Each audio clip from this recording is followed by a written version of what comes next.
Shalom, puji Tuhan. Pagi hari ini saya akan melanjutkan mengenai doktrin Allah Tritunggal di dalam kemahatauan Allah dan juga kasih Allah. Sebelumnya kita berdoa dulu. Allah Bapa, berikanlah kami hikmat, berikanlah kami akal budi, mampukanlah kami untuk dapat menyerap setiap firman yang akan kami terima. Demikian juga kuatkanlah kami selalu di dalam Engkau, supaya keinginan kami tetap beribadah di hadapan-Mu tetap boleh nyata. Meskipun saat ini kami tidak bisa bersekutu di dalam ibadah raya, tetapi hati kami boleh tetap memiliki satu keinginan untuk bersekutu tetap terjaga dalam hati kami. Terima kasih Tuhan, persiapkanlah kami supaya tetap semangat, tetap ada kerinduan untuk selalu menyembah dan memuliakan Kau. Meskipun hari-hari ini kami tidak mampu melaksanakan di dalam pujian dan penyembahan bersama-sama, tetapi hendaknya hati kami selalu memuji dan memuliakan Kau di dalam sikap dan pikiran kami. Terima kasih Tuhan, haleluya, amin. Puji Tuhan, di dalam kemahatauan Allah dan kasih Allah ini perlu sekali, karena kalau enggak kita semua akan mengalami satu pengertian yang salah tentang siapakah Allah yang kita sembah itu. Di dalam kitab Kejadian, saya kembali lagi dalam kitab Kejadian, manusia diciptakan seturut dengan gambar Allah. Manusia diciptakan baik adanya. Allah berkata seperti itu. Tetapi di dalam penciptaan Allah juga tahu, ya, karena Dia Maha Tahu. Jadi Allah yang disebut Maha Tahu itu dari awal dan sampai akhir Dia mengetahui segala sesuatunya. Tetapi di dalam kemahatauannya Dia dibatasi dengan kemahaan yang lain. Ini kita harus pahami. Jadi kita tidak boleh memegang satu kemahaan Allah di dalam hati kita tanpa memikirkan kemahaan yang lain. Ini sesuatu yang tidak boleh terjadi. Karena kalau ini yang terjadi, maka kita akan berpikir, kenapa Allah yang Maha Tahu bahwa manusia itu akan mengalami satu kejatuhan? Kenapa kok gak diciptakan sesempurna mungkin, gak bisa jatuh di dalam dosa? Kembali lagi saya akan menjelaskan. Allah apakah bisa menciptakan manusia?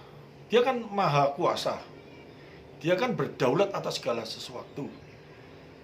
Apakah dia bisa menciptakan manusia dengan segala-galanya sehingga manusia itu tidak mungkin bisa jatuh dalam dosa? Kenapa kalau di dalam kemahatauannya Allah Dia tahu bahwa manusia akan jatuh dalam dosa? Dia pasti tahu. Kalau namanya Maha Tahu, Dia pasti tahu, ya. Kenapa di dalam kemahatauannya Dia kok tidak mau menciptakan manusia itu tidak bisa jatuh dalam dosa? Nah, ini karena di dalam kemahatauannya juga disertai dengan atribut yang lainnya. Kalau Dia sampai menciptakan manusia yang sesempurna mungkin dan tidak bisa jatuh dalam dosa, berarti Allah melanggar kemahaannya yang lain. Di dalam kedaulatannya yang berdaulat atas segala sesuatu, Allah ada satu batasan di dalam diri Allah tetap. Kedaulatannya harus dibatasi dengan kemahaan yang lain. Ini kita harus pahami dengan benar. Kalau enggak, ya Allah menciptakan manusia sempurna dan bisa jatuh dalam dosa, berarti Allah menciptakan Allah lagi. Padahal di dalam diri Allah yang disebut maha itu hanya satu. Tidak bisa Dia menciptakan kemahaan yang lain lagi. Maka akan terjadi Allah-Allah lagi. Itu nggak boleh. Berarti bukan maha. Kalau sesuatu yang paling maha bisa menciptakan maha lagi, berarti dia bukan maha. Di dalam kemahaannya itu dia tidak bisa menciptakan sesuatu yang maha lagi, maha sempurna. Itu tidak mungkin. Nah, di dalam kemahatauan Allah, saat Allah menciptakan manusia, Allah tahu manusia akan jatuh dalam dosa. Dan Allah tahu juga di dalam kejatuhan manusia yang di dalam kelemahannya itu, di dalam ciptaannya itu, dia memiliki kemahakasihannya. Nah, ini yang sangat luar biasa sekali. Di dalam kemahatauannya ada kemahakasihannya. Sehingga manusia jatuh dalam dosa, di dalam kasihnya Allah telah menyediakan, ya, salah satu pribadi Allah, yaitu anaknya yang tunggal, Yesus Kristus, disediakan bagi setiap manusia yang dikasihinya. Kata dikasihinya itu sesuatu yang harus kita sadari. Nah, nanti kita akan belajar itu di dalam yang dikasihinya itu sesuai di dalam kekudusannya. Kita harus mengerti ini dengan baik. Tetapi hari ini saya akan membicarakan tentang kemahatauannya, kemahatauan Allah di dalam kasihnya. Di dalam kasihnya jelas sekali Allah mengetahui manusia jatuh dalam dosa. Allah menyediakan dirinya. Yesus Kristus disediakan bagi setiap orang yang mengasihi dia. Bagi setiap orang yang dipilih, Allah sudah menyediakan Yesus. Nah, ini luar biasa. Ya, saya ulangi, Allah yang Maha Tahu, Allah mengerti manusia akan jatuh dalam dosa. Tetapi dalam kasihnya Allah telah menyediakan dirinya bagi setiap orang yang dikasihinya. Bahkan sesuatu yang sangat luar biasa kalau kita baca nanti di dalam kitab Roma. Di dalam kemahatauan Allah, Allah tahu setelah manusia ditebus di dalam dosa, ya, manusia bukan berarti secara tubuh, ya, dia telah lepas daripada dosa itu. Tubuhnya masih tetap mendorong kita untuk berbuat dosa. Tetapi untung kasih karunia itu yang dihadirkan dalam hidup kita memampukan kita untuk melawan dosa. Dan manusia ini yang lebih repot lagi, bahwa manusia ini setelah jatuh dalam dosa, manusia tidak mengerti bahwa dirinya sudah berdosa. Manusia tidak mengerti bahwa dirinya ini telah dikuasai dosa. Maka Allah memberikan hukum. Tujuannya hukum itu apa? Supaya manusia mengerti tentang dirinya yang berdosa. Nah, ini kita nanti akan belajar sama-sama di dalam kitab Roma. Jadi, saya ulangi supaya kita benar-benar mengerti. Yang pertama, di dalam kemahatauan Allah, Allah tahu bahwa ciptaannya itu akan jatuh dalam dosa. Dan di dalam kemahatauannya, disertai dengan kemahakasihannya, Allah menyediakan dirinya. Sebelum manusia jatuh dalam dosa, rencana Allah yang di dalam kemahatauannya, Allah sudah merencanakan secara sempurna akan keselamatan bagi setiap orang yang dikasihi, yaitu melalui Kristus. Dan lebih hebat lagi, di dalam kemahatauannya, setelah manusia ditebus di dalam dosa, manusia masih tetap, daging ini tetap mengganggu. Ya, istilahnya kalau Paulus itu berbicara mengganggu terus untuk tetap melakukan dosa. Dan manusia tidak berdaya untuk melawan tubuhnya. Saya kasih gambaran, manusia tidak berdaya melawan tubuhnya. Ada orang yang berusaha untuk melawan dosa yang ada dalam dirinya dengan cara mengasingkan diri. Ya, kalau istilahnya di dalam kemanusiaan itu orang bersemedi atau bertapa menyendiri di gunung, di dalam gunung atau apa semua.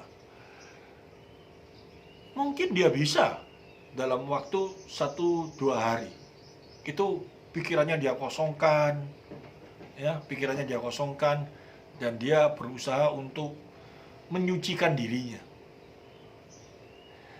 Tetapi saya mau tanya, seberapa lama dia bisa mengosongkan dirinya? Seberapa lama dia bisa mengosongkan pikirannya? Seberapa lama dia bisa mengasingkan diri di dalam hutan? Di dalam hutan pun dia tidak bertemu dengan manusia, tapi saat, ya, ini saat dia tidak bisa mensyukuri apa yang telah Tuhan berikan dalam dirinya, itu sudah dosa loh. Karena jelas sekali firman Tuhan ngomong, kasihilah Tuhan Allahmu dengan segenap hatimu, dengan segenap akal budimu. Berarti kalau akal kita, pikiran kita pun tidak bisa mengasihi Tuhan, dalam arti bersyukur kepada Tuhan, melihat segala ciptaannya yang baik, ya, mengasihi diri, tubuh, ya, tubuh ini, bahwa ini ciptaan Allah yang baik, bersyukur dalam situasi apapun juga, itu sudah dosa. Ya, orang dengan berusaha untuk menyucikan dirinya, berusaha untuk mengasingkan dirinya, berusaha untuk tidak bersosialisasi, tetapi dia lupa pikirannya dia, apakah dia bisa menguasai pikirannya untuk tidak melakukan dosa? Tidak bisa. Kalau ada orang berkata bahwa dia bisa lepas dari dosa, berarti orang itu tidak mengerti tentang hukum dosa. Orang itu belum mengerti tentang yang namanya hamertologi. Kalau orang itu mengerti tentang dosa, maka dia akan berkata bahwa tubuhnya ini sangat sulit untuk bisa lepas dari dosa. Kita tahu Rasul Paulus itu seorang ahli Taurat, ya, ahli Taurat. Ahli Taurat itu kita mengerti orang yang menyelidiki kitab Taurat. Dan dia seorang Farisi yang melakukan hukum Taurat itu juga. Ya, murid Gamaliel, seorang ahli Taurat yang sangat tinggi pada waktu itu dikatanya. Dan dia manusia yang sudah bertobat, ya, karena bertemu dengan Kristus, dan dia dijadikan rasulnya. Di saat dia menulis surat kepada orang-orang di Roma, di dalam pasal 7, kita bisa kaget, ya, apa yang dia tuliskan ini. Di dalam Roma pasal 7, ayat yang ke-13, jika demikian, adakah yang baik itu menjadi kematian bagiku? Yang baik itu yaitu hukum Taurat, ya, karena di ayat sebelumnya ayat 12 dikatakan, jadi hukum Taurat itu adalah kudus, berarti baik, nah, dan perintah itu juga adalah kudus, benar, dan baik. Dan di dalam ayat 13 dikatakan, jika demikian, apakah yang baik itu, hukum Taurat itu menjadi kematian bagiku? Karena hukum Taurat itu bukan menuduh, memberitahu kepada kita bahwa kita itu dosa, ya. Sekali-kali tidak dikatakan, tetapi supaya nyata bahwa ia adalah dosa, maka dosa mempergunakan yang baik untuk mendatangkan kematian bagiku, ya. Jadi dosa, maka dosa mempergunakan yang baik. Jadi dosa mempergunakan yang baik melalui hukum Taurat, ya, untuk mendatangkan kematian bagiku. Jadi jelas sekali melalui hukum Taurat itu sang rasul ini tahu bahwa dia tidak mampu melepas daripada hukum Taurat. Artinya dia tidak mampu melakukan segala hukum Taurat itu. Satu iota saja dikurangi, Yesus berkata dosa.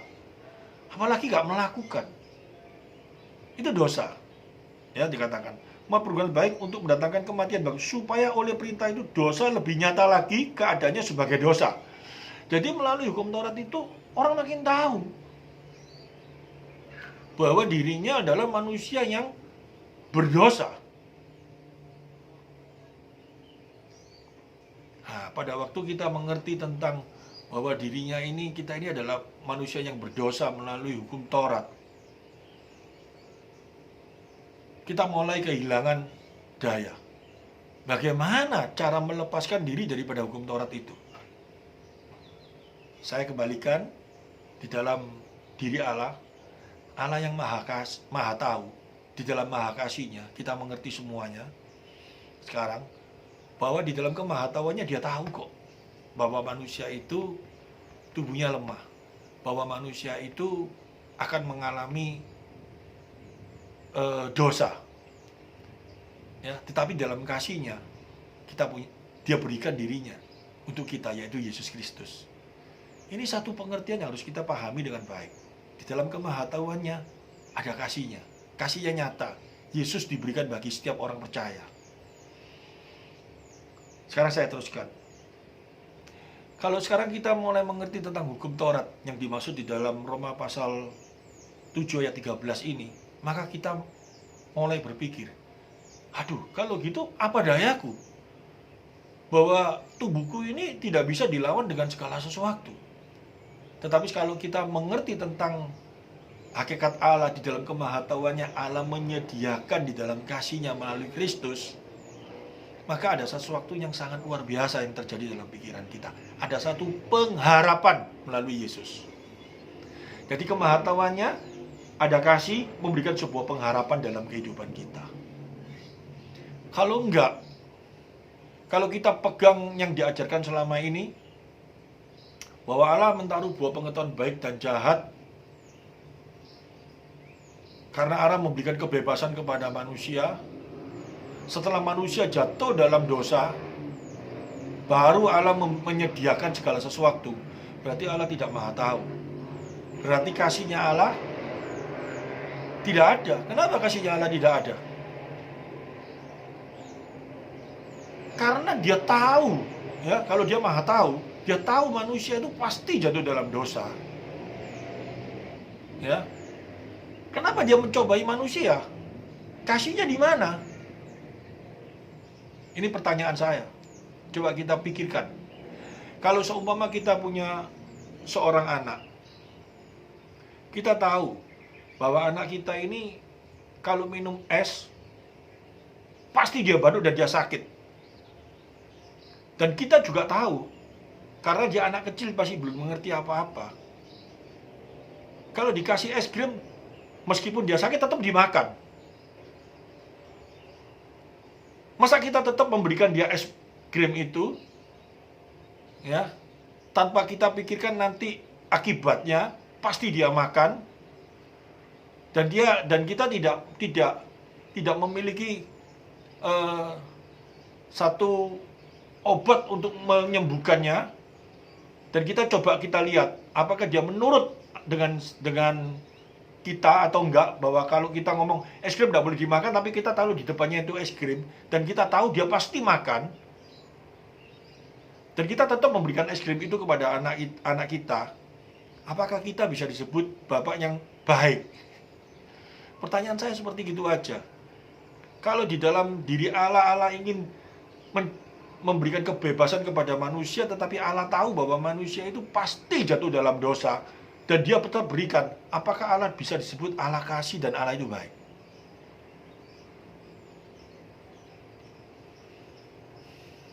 Tapi dalam diri Allah yang sangat luar biasa, di dalam kemahatabauannya yang penuh dengan kasih, Dia tahu manusia tidak sempurna.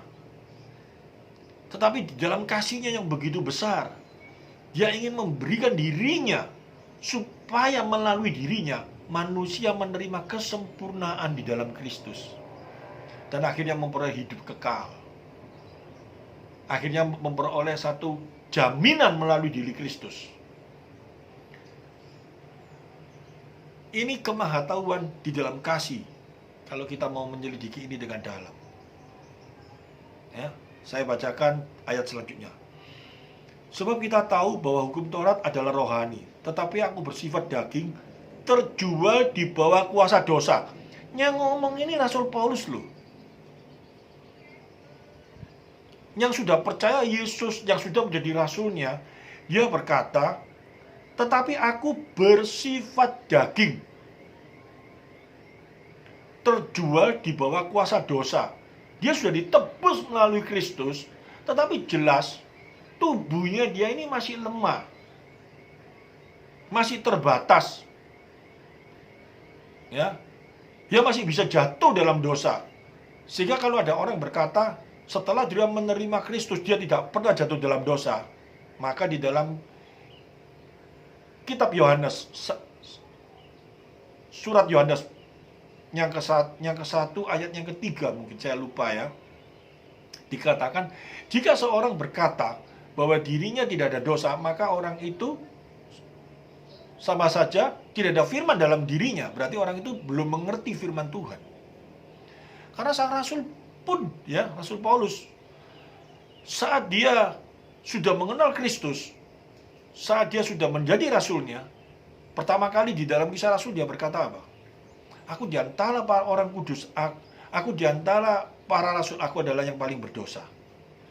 Tapi setelah dia lebih mengenal lagi siapa itu Kristus, dia berkata apa? Aku di seluruh orang kudus, aku yang paling berdosa. Apakah dia yang paling berdosa di antara orang-orang kudus semua? Tetapi karena dia tahu betapa lemahnya tubuhnya, betapa tidak berdayanya dia menghadapi dosa, sehingga dia berkata seperti itu. Coba kita bacakan ya. Sebab kita tahu bahwa hukum Taurat adalah rohani, tetapi aku bersifat daging, terjual di bawah kuasa dosa. Sebab apa yang aku perbuat, aku tidak tahu, karena bukan apa yang aku kehendaki yang aku perbuat. Tetapi aku yang benci, itulah yang aku berbuat. Jadi dia tahu, sebetulnya bukan dia nggak tahu, dia tahu ini yang jahat. Harusnya dia tidak boleh lakukan, makin dia lakukan.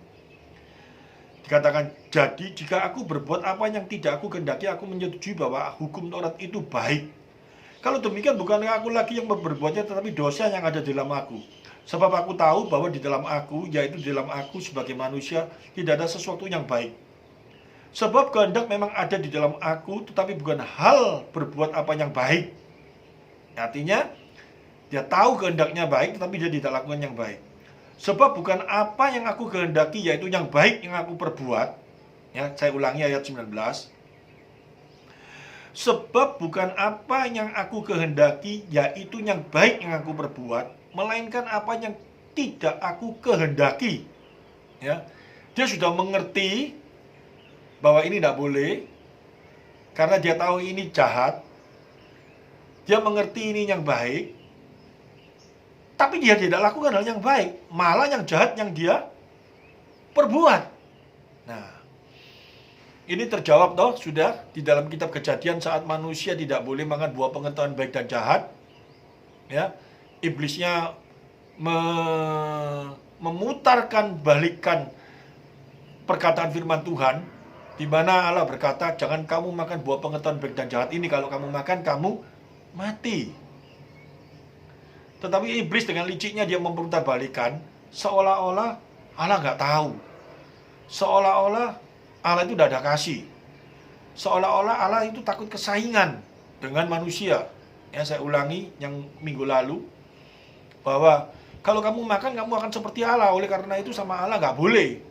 Padahal jelas sekali Allah, ya, sempurna, dia memiliki kemahaan, dia tahu yang baik, dia lakukan yang baik.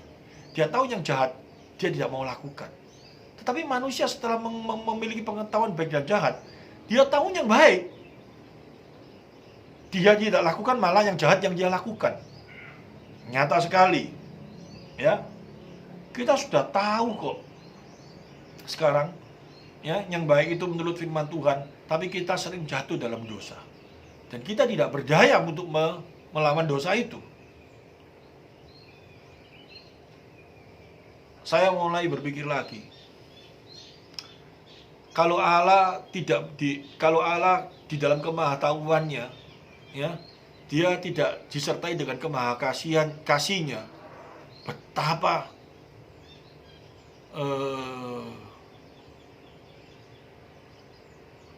bahayanya setiap manusia. Maka manusia tidak ada yang tertolong. Sekarang saya mau tanya, Abraham itu dipilih Allah karena apakah Abraham itu baik? Apakah Abraham itu dalam hatinya baik dan Abraham itu sesuatu yang lain daripada manusia yang lain sehingga dia dipilih Allah? Tidak. Abraham dipilih Allah juga karena kasih karunia dan anugerah. Terbukti kok, Abraham setelah mengenal Allah, bahkan dia sudah berjalan dengan Allah di dalam kehidupannya. Bahkan Allah sudah berjanji sama dia bahwa dia akan memperoleh keturunan. Tapi kita ingat, di waktu usianya yang cukup lanjut memang ya, mungkin umur 100-an lebih, Allah berkata bahwa kamu akan memiliki anak. yaitu nanti anak perjanjian, yaitu Ishak. Dia ngomong apa? Sudah nggak usah lah Allah, aku sudah umur segini, Ismail saja. Dia menentang Allah kok. Dia seolah-olah, kenapa saya ngomong menentang? Dia tidak mau mengakui kemahatauan Allah. Dia tidak mau mengakui kedaulatan Allah. Allah sanggup lakukan hal itu. Dan Allah itu udah berbicara langsung sama dia. Di dalam dagingnya dia itu sudah sesuatu yang bejat. Nanti saya akan menunjukkan ya bahwa kebejatannya itu saat Allah berkata seperti itu. Dia berani ngomong seperti itu karena dia sudah dikuasai oleh kedagingannya. Terbukti kok.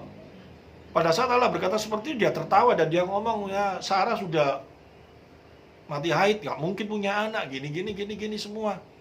Dan dia pun juga sudah cukup tua, tidak mungkin bisa memiliki anak. Tetapi Allah berkata apa? Tetap kamu memiliki anak. Dan kita lihat, setelah itu, setelah Sarah mati, dia usianya pasti lebih lanjut lagi. Dan dia kawin lagi. Dan dia punya anak, beberapa orang anak lagi. Menunjukkan betapa Abraham itu sebenarnya tidak baik. Tetapi kasih karunia hadir dalam dirinya. Allah tahu kok kelemahan Abraham. Musa, kita lihat, orang yang dipilih Allah. Bukan karena Musa hebat, bukan karena Musa itu bisa, tubuhnya dia bisa anti dosa. Terbukti kok. Setelah Musa berjalan dengan Allah 40 tahun lamanya. Di akhir-akhirnya Allah bangsa Israel marah-marah semua, apalagi bangsa Israel yang Allah sudah di dalam kematahuannya, dalam kasihnya Allah pelihara 40 tahun, Allah kasih makan, Allah kasih jagai apa semua. Di terakhirnya tidak ada air, marah-marah bersungut-sungut. Musa berani berkata, kamu mencobai Tuhan, tapi dia sendiri Allah perintahkan pukulkan tongkat itu. Dia bukan pukul dengan satu ucapan syukur atau apa, tapi dia marah-marah mengandalkan kekuatannya sendiri. Sehingga Allah berkata apa? Cukup, kamu tidak masuk tanah Kanaan.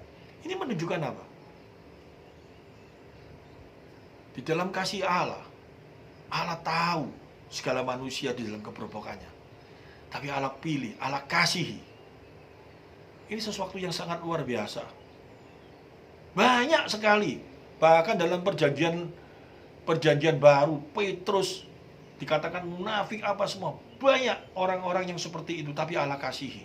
Di dalam kemahatauannya Allah tahu kebobrokan manusia, tetapi kasih Allah tetap hadir dalam kehidupan kita.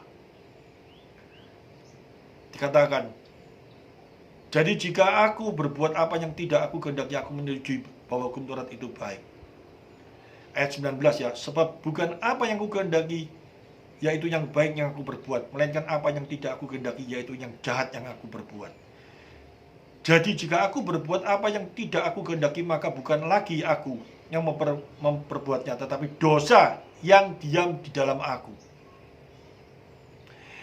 Demikianlah aku dapati hukum ini, ya hukum ini. Jika aku menghendaki berbuat apa yang baik, yang jahat itu ada padaku. Sebab di dalam batinku aku suka akan hukum Allah, tetapi dalam anggota-anggota tubuhku aku melihat hukum lain yang berjuang melawan hukum akal budiku, dan berbuat aku menjadi tawanan hukum dosa yang ada di dalam anggota-anggota tubuhku. Ini pengakuan sang rasul. Dia ngomong menjadi tawanan itu berarti apa? Dikuasai oleh dosa. Sulit dia bisa lepas dalam hal ini. Aku manusia celaka. Dia ngomong, manusia celaka itu artinya dia tidak bisa lepas sebetulnya dari dosa itu.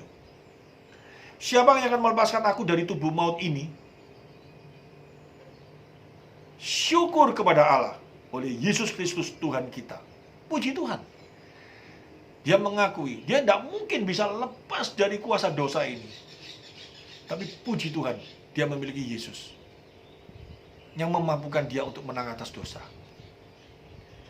Dan ini Yesus diberikan kepada sang rasul Paulus, juga Yesus diberikan bagi kita semua. Ini karena apa? Di dalam kemahatauan Allah, Allah mengetahui segala kelemahan kita, sehingga dia menyediakan anak yang tunggal bagi kita. Tanpa kemahatauan, tanpa kasih, suatu kecelakaan dalam kehidupan kita. Tetapi di dalam kemahatauan Allah, ada kasih Allah, ada pengharapan dalam hidup kita. Ini kita harus mengerti dengan baik tentang kemahaan Allah ini. Maka hidup kita akan memenuhi sukacita. Kita memang sering jatuh dalam dosa. Kita memang sering mengalami satu kelemahan. Tetapi untung aku punya Yesus. Kalau aku memiliki kasih Yesus yang ada dalam hidupku, sebetulnya, seharusnya bahkan, kita tidak boleh lagi jatuh dalam dosa. Kita harus, kalau kita mengakui bahwa kasih Kristus sudah ada dalam diri kita, kita harus lawan dosa itu dalam kehidupan kita. Ini yang kita harus mengerti. Di dalam kemahatauan Allah, disertai dengan kasih-Nya, kalau hadir dalam hidup kita, maka kita akan mengakui bahwa Dia Allah yang penuh kasih di dalam kemahatauannya, dan kita diberi Kristus supaya kita menang atas dosa-dosa kita. Saya akan lanjutkan minggu depan lagi, ya, supaya nggak terlalu panjang, ya. Di dalam kemahatauan Allah, di dalam kasih-Nya, dan juga di dalam keadilannya. Jadi 3 hal, ya, kita mengerti nanti. Ini 2 hal dulu, nanti saya akan selanjutkan minggu depan di dalam kemahatauan, di dalam kasih, dan di dalam keadilannya yang tidak bertabrakan. Ya, puji Tuhan, kita tundukkan kepala dan kita akan berdoa. Terima kasih Tuhan Yesus, Engkau begitu baik. Engkau mengetahui segala kelemahan kami. Engkau mengetahui ketidakmampuan kami. Sehingga Kau berkata, kau gak usah takut saat aku naik ke surga. Engkau akan kuberikan Rohku. Atau dia berkata, Roh Kudus akan disertakan bagi kita. Supaya melalui kuasa Roh itu, kita diberi kekuatan, kemampuan untuk melawan dosa. Supaya ada penguasaan diri. Supaya dalam kasih hadir dalam hidup kita. Betapa luar biasanya. Engkau mengetahui segala kelemahan kita. Sehingga Kau memberikan seorang penolong, yaitu Roh Kudus. Kau berikan bagi kita, supaya kita mampu menang atas segala dosa kita. Terpujilah nama-Mu. Haleluya. Amin.